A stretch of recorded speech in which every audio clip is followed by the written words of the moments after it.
Hey guys, in this video, I'm going to be providing you the ultimate guide for setting up your limited liability company as a real estate investor. We're going to be talking about the issues you may be facing when creating the LLC and what you should be looking at to make sure you're putting in place the right structure for what it is you're doing when it comes to investing in real estate. All right, let's get started. Okay, so when it comes to investing in real estate, this is an issue. It comes up all the time, wondering, hey, what type of structure should I have? And is it the right structure for my particular style of investing? Well, I can tell you this, the first thing you should focus on when it comes to setting up your LLC is to set up the LLC in the state where the property is located. I see a lot of investors make this mistake that they tend to want to focus on those jurisdictions that I talk about and other people talk about, Wyoming being one of them, Nevada, Delaware, Alaska. You hear about how these states offer tremendous asset protection, and they do. But here's the caveat. When it comes to owning investment real estate, these states are only good at holding property that is located in those states. You see, those types of states, we like to use them as holding LLCs. In fact, I prefer Wyoming in probably 85% of the situations that I set up structures in, and then Delaware comes in a distant second. Typically, I'm using it for commercial purposes. But the point is this, is that if you own property, for example, in Ohio, then you should be creating an Ohio LLC for that residential real estate or commercial real estate. It doesn't matter what type of real estate it is because you're doing business in that state. Now, if it was raw land, that's a limited exception here to this general rule. With raw land, where you're not renting it out or leasing out the minerals or leasing out the property to someone else, then you could get by with setting it up in a Wyoming LLC. But we want to make sure that the LLC that holds title to our property is registered in the state where the property is located. Because if we run into any challenges with our tenants and we need to evict them, or we have a contractor that's coming out to fix the property during a turn, and they do not do their work properly and you want to bring an action against them, that will bar you from suing them. That is, if your LLC is not registered in that state, they could stop that lawsuit dead in its tracks and get it dismissed because you're not registered to do business there. So that's really important. Make sure you set up the LLC in the state where the asset is located. Okay, so that brings me to my second point. Make sure you select the right type of limited liability company. Now, for a lot of us, we're not aware of the fact that there are different types of LLCs that you can create. So, number one, you have to decide, do you want a manager or member managed LLC? Okay, so this is important. Is it going to be manager managed or member managed? And so the distinction there is that in a manager managed LLC, if you're familiar with the structure, when you set it up, you'll have the owners, which are the members down here, and the members can decide, did they want to control it themselves, which would mean it's member managed, or do we want to appoint a manager up here to make all the decisions for controlling how that LLC is being run? If you choose that type of structure, manager managed LLC, then you will appoint a manager to run to operate the LLC and make all its decisions. Now, this could be the same as the member. There's no problem with that. If I've set up a Wyoming limited liability company, I typically make all my Wyoming LLCs manager managed, where I am the manager and I'm also the member. But when I'm setting up my LLC in another state and I want anonymity, as I'll be talking about in a little bit here, then in that situation, maybe you want to be looking more towards a member managed LLC. So you want to choose the right type of form from that standpoint. And then there's another option you have when it comes to creating your LLC. You could create what is called a series LLC. Now, I'm not going to go in depth in this. I got a lot of videos on the series limited liability company, but that is another form of limited liability company that if you are setting up an LLC in a state that recognizes the series LLC, then you may want to consider this form, because the series LLC, just briefly, what it is, it's a limited liability company that is either manager managed or member managed. Again, we go back to those two. You're always going to go to those two statuses when you're creating your LLC. Then when you set it up as a series, which is typically a check the box many times, some states do have individual articles of organization for series structures, but most of them it's just check the box. Do you want this LLC to be treated as a series? And what they're asking you with that question is, if you say yes, then you have the ability to create what are referred to as cells. These are cells. And the cells can hold title to real estate. And so the benefit there being by setting up the series is that if you're going to be investing, I don't know, pick Oklahoma, for example, and I know I'm going to be making a few investments in Oklahoma, or maybe I already have property in Oklahoma that I just want to get it protected.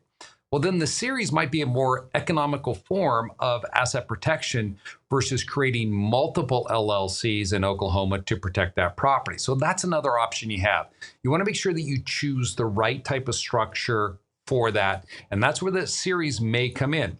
Now, after you've set up your LLC, the next thing you're going to need to be doing for this company is you need to choose how it's going to be taxed with the IRS, how you want it treated for federal tax purposes. And so for investment real estate that you are not flipping, your two tax choices should be either partnership or it'll be disregarded. Okay, so what is the distinction there? Well, a partnership, if you elect to be treated as a partnership, then this is going to file a 1065 federal tax return on an annual basis, and it'll be throwing a K-1 down to the partners. Now, you heard me say partners. That means there are at least two owners in that LLC. It could be a husband and a wife. It could be two business partners. It could be you and a corporation that you own. You just have to have someone else. It could be you and a self-directed IRA. That would be a partnership that you could form when you're setting up your LLC. But the fact of the matter is, when you're setting up your limited liability company, you want to make sure that your LLC either choose partnership tax status or disregarded. And a disregarded LLC has only one owner. Okay, that's number one. You have to make sure you only have one owner of this LLC, and that could be you. It could be a corporation. It could be a self-directed IRA. It could be another limited liability company, like a Wyoming limited liability company. So whatever the factor is, if you go with disregarded, it has one owner, then it does not have to file. There's no tax return that is submitted with a disregarded entity.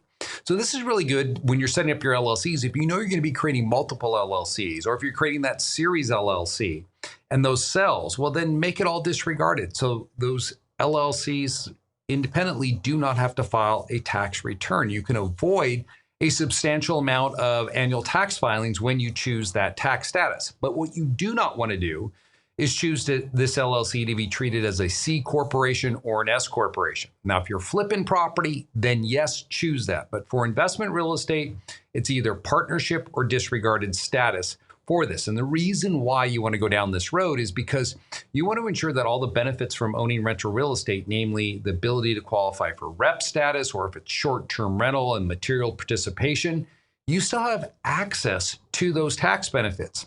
When you start electing to treat your entity as an S-Corp or a C-Corp, you're going to start taking away some of those tax benefits associated with being an investor. Plus, you make it more difficult when it comes to dealing with the property in the future if it happens to be investment real estate, meaning that if you try to take the property out to, say, refi it, then that could be considered a taxable event. So I prefer, when I'm setting up a limited liability company, it be a partnership or disregarded entity. Now, the fourth thing I want to look at when you're setting it up is setting it up with anonymity.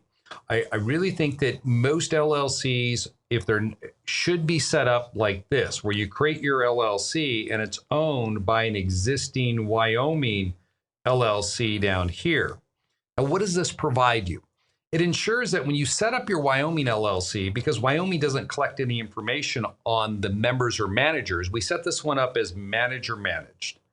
Okay, I already explained to you that this is how I set up my LLC. So it's manager managed, Clint's the manager, and then I'm down here as the member as well. Now, none of this information is going to be listed with the state of Wyoming because Wyoming does not collect this information.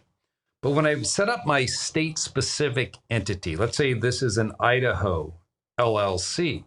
When I'm setting up my LLC in Idaho, because I already have that holding company set up in Wyoming, it gives me the ability now to elect to treat the holding company as the member of this Idaho LLC. So I set up the Idaho LLC as a member managed limited liability company where it's managed by the Wyoming LLC. So any property that I place into this entity, if someone were to look here, it points them to here, to the Wyoming company. and then they cannot see through the Wyoming to my personal information. So I prefer anonymity, and then each time you create an LLC, you just keep doing the same thing. They can all be held by that same Wyoming limited liability company. Because I don't think we want our tenants to know that we're the owner of the property, because there are some disgruntled, crazy people out there, and the last thing you want them doing is doxing you online, maybe putting your information up on some listserv that you're into freaky stuff, and if they want to partake in that, people just have to go to your house. Now, I say that with not a lot of jest, because it actually happened to one of our clients, and I could tell you we were able to save her because we were using anonymity. This person attempted to do it, but they weren't able to use the right address because we were using a virtual business address for their entity. So protecting it this way, I think, is really important. Now, the other thing that I would leave you with here, when you're setting up the LLC to own investment real estate, follow this piece of advice here. One property per LLC. So when I create my structures, if I had 2 properties in Idaho, I would create 2 Idaho LLCs, and I'd put 1 property in each LLC. Now, I know there are people who push back on that methodology, and they say, hey, that's ridiculous. Just load up on insurance and you can group properties together.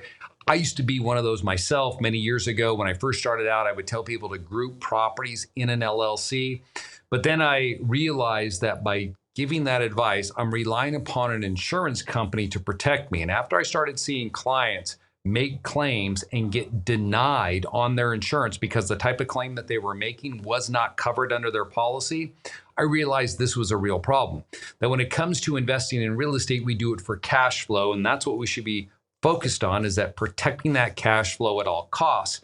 And that is why by having 1 LLC per property, you're doing that. So if anything were to go wrong here, you still have the cash flow coming in from this property over here.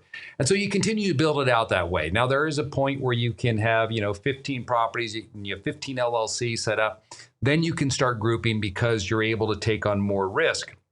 But up until that point, I don't think it's worth it. LLCs are not a huge investment to create. If you do it right, then you can build a really great asset protection plan, and you'll sleep better at night by having that in place. Because if something were to happen, you have not risked every property you own that's held inside of that one limited liability company. Guys, if you liked the video, be sure to hit the like button, and that if you're not yet a subscriber and you want to get more content like this when it's released by me, you want to be notified, just hit that subscribe button and you'll get notified when I release a new video. I try to release 2 videos a week on various topics as they pertain to real estate investing and asset protection and tax planning. So this would be your opportunity then to become part of the subscribers. Otherwise, I wish you the very best with your investing.